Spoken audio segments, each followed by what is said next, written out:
Before we get into today's Bengals breakdown, moving forward, we'll hit both of them, but which one would you prefer we focus on a little bit more here this offseason? D for the NFL draft, F for NFL free agency. Sound off for me in the comments section. The first story, I guess, kind of hits both of them. Joe Mixon. ESPN exploring the future of Joe Mixon, who, as we've mentioned, we will continue to discuss as a potential cut candidate, and a decision will be made in the near future. He has a $3 million roster bonus due in March. It would make 0 sense to pay the roster bonus and then cut him. That is not going to be a path the Bengals pursue. They will make that decision before the new league year, but also allow Mixon to maybe find a new destination in free agency and not kind of, screw the guy and put him in a bad spot, He has an $8.5 million cap hit in 2024. The Bengals would save $5.75 million whenever you cut him, as long as you do it before that roster bonus is due. Here's what ESPN mentioned as part of their article. Looking at a few different players, but Mixon's the one we're focused on today. We'll look at others later on. While Mixon has been productive, the Bengals are looking for more big plays on the ground in 2024, which could play a role in whether Mixon returns for his 8th season with the Bengals. Mixon has been productive. He has been a good player. He was 8th this past season in both carries and explosive runs, which I define as a 10-plus yard carry. Other sites, other analysts, etc., use 15-yard carries. From that metric, he did drop down to 22nd in runs. So he's getting some good 10-yard gains, not as many gains on the 15-plus yard variety. If you're 8th in carries, 8th in explosive runs, feel like you're matching what you're supposed to be. You're right where you should be. Not as good in the 15-yard carry metric. His numbers the past 4 years, somewhat consistent.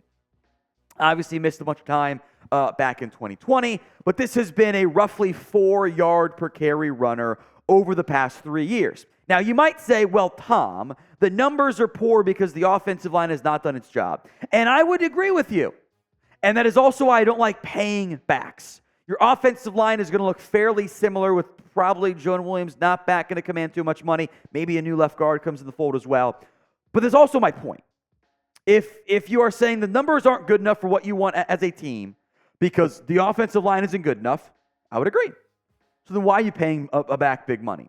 That is a position, that is more heavily influenced by the supporting cast and the support structure around it than other players are. And spots are, So if you can find less money, pay less money, and get similar play, that's a spot you should really consider doing it. More on this to come. But what would you guys do with Joe Mixon? K for you to keep him. C for you would cut him. Sound off in the comments section, the pinned comment of today's video. That ad comes here on YouTube. Take advantage of it. Head down there and let me know. I think I would cut him. I think that is a path that just makes sense for the Bengals because the running back market is favorable. It is a market that allows you to have success with the way it's set up to not pay big money and find pretty decent value. Now, the explosive plays might not be found as easily in the free agent market. Maybe you want to go draft. Maybe you want a cheaper plotter back or power back and give more run to Chase Brown. That's a viable option as well.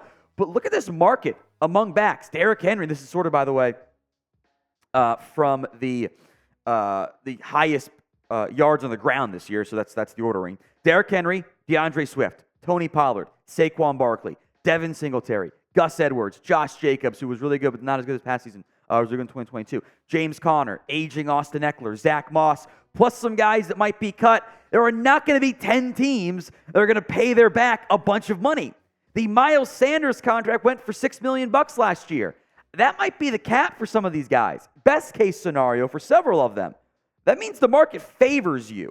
So if you want to get a little aggressive in terms of gambling a bit more here, that is a path you can certainly pursue. Now, our goal is 7,000 subscribers here on Bengals Breakdown. Hit that sub button if you haven't already. YouTube.com/Bengals TV. Free videos every single day right here. We're close to every single day. That's the goal, is every single day, but we're close to it. Want more Bengals coverage? Come to the right spot. Hit that sub button right now. Let's talk Mike Evans to the Bengals. Now, this surprised me. Matt Lombardo, who says he has sources, I don't know if he does. I digress, or at least if they're good ones. He says the Bengals are a top destination for Mike Evans this offseason. Here's what Lombardo wrote, saying, if the Bengals lose T. Higgins, viewed by many as the top receiver available in free agency this offseason, there are plenty worse options to replace him than Evans. Evans' best traits align with what the Bengals do best in the passing game, and Burrow would immediately be the most gifted quarterback he has caught passes from, given Tom Brady's advanced stage by the time he arrived in Tampa. Stability at the quarterback in a vertical offense could be alluring combination for Evans should he test the open market. This would be something. You can argue that Higgins is the better long-term fit given his age, etc., and that because of the age for Evans, he might actually be a little bit cheaper. I also don't think Evans is going to be a market, but we'll talk about it because it's interesting. It's fun, right? Pick a wide receiver. Who would you rather pay in free agency? ME for Mike Evans or TH for T. Higgins? A lot of pros and cons here. Sound off for me in the comment section right now. Now, over the last 4 seasons, Mike Evans, in his entire career, all he does is get 1,000 yards. Every single year of his, frankly, Hall of Fame caliber career. He's probably going to be in that conversation if he keeps playing at the rate he's been playing at for even just one more contract. He's had a couple seasons where he was close to not getting 1,000. 2020, looking at you, my friends. But he consistently does it. The stability and talent he brings is valuable. However, I think I would lean towards T. Higgins. He's coming off a down year. I know that. He's going to be expensive because teams are going to view him as a young number 1 receiver. He's going to get a big bag if he hits the open market. But this also isn't Madden. And what I mean by that is chemistry matters at quarterback. I think Evans and Burrow would have good chemistry, but I know that Higgins and Burrow have chemistry. And I know my quarterback wants Higgins back. Yeah, he'd probably be fine with Mike Evans. Yeah, maybe it's a little bit cheaper, whatever. Maybe it's a slight boost short term. You don't need to change things just to change things. The passing offense works. When Chase and Burrow and Higgins were out there this year, the small sample size it was, they were the number 1 offense in football. I don't want to change that if I don't have to.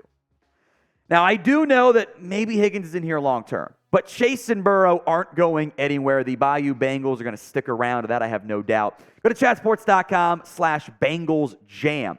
That link will be in the comment section and the description of today's show. You can get the NFL Jam t-shirt featuring Burrow and Chase available right now. Check it out, chatsports.com/BengalsJam. Quick news item here before we go. Zac Taylor will continue to call the plays for the Bengals with Brian Callahan off to the Titans as their head coach. There had been a report that Taylor was considering giving up play calling and passing it along to Brian Callahan if he did not get a head coaching job. I think in part to help Callahan get that head coaching gig. But in the end, it will still be Taylor calling the plays, and it will still be I'll call it a group effort in terms of structuring the week-to-week game plan on offense. Good notes here from Bengals.com. And who's the guy's names? Jeff Hobson, thank you. On how the offensive coaching staff kind of shares the responsibilities throughout the week based on what it was last year. And there will need to be some changes here. Zac Taylor, of course, is the play calling. He's got his hands in everything to a certain extent on offense. Brian Callahan had done the protections and the red zone stuff. And new offensive coordinator Dan Pitcher had done the third down stuff. Now, maybe Pitcher keeps that responsibilities. Maybe he adds 1 or 2 things to his plate. Maybe Taylor adds some stuff. I would guess that assistant quarterbacks coach Brad Cragthorpe is going to take over whenever it ends up happening as the quarterbacks coach. Now, the NFL does mandate you have to comply with the Rooney Rule. So even if the Bengals want to do what they did with Dan Pitcher and promote internally, they have to interview someone outside the organization who was a minority for that job. Could always try to make them hires and maybe another role on the offense potentially as well. I think Cragthorpe's going to get more, but he hasn't done a lot of coaching in his time in the NFL. This is a very young coach who has been here for 5 years, and that's kind of it. He spent some time as an analyst at LSU, so there is that Joe Burrow connection too. But I think there's going to be some adjustments made on offense. In the end, though, will still be Zac Taylor's responsibility to call the plays and make this offense work.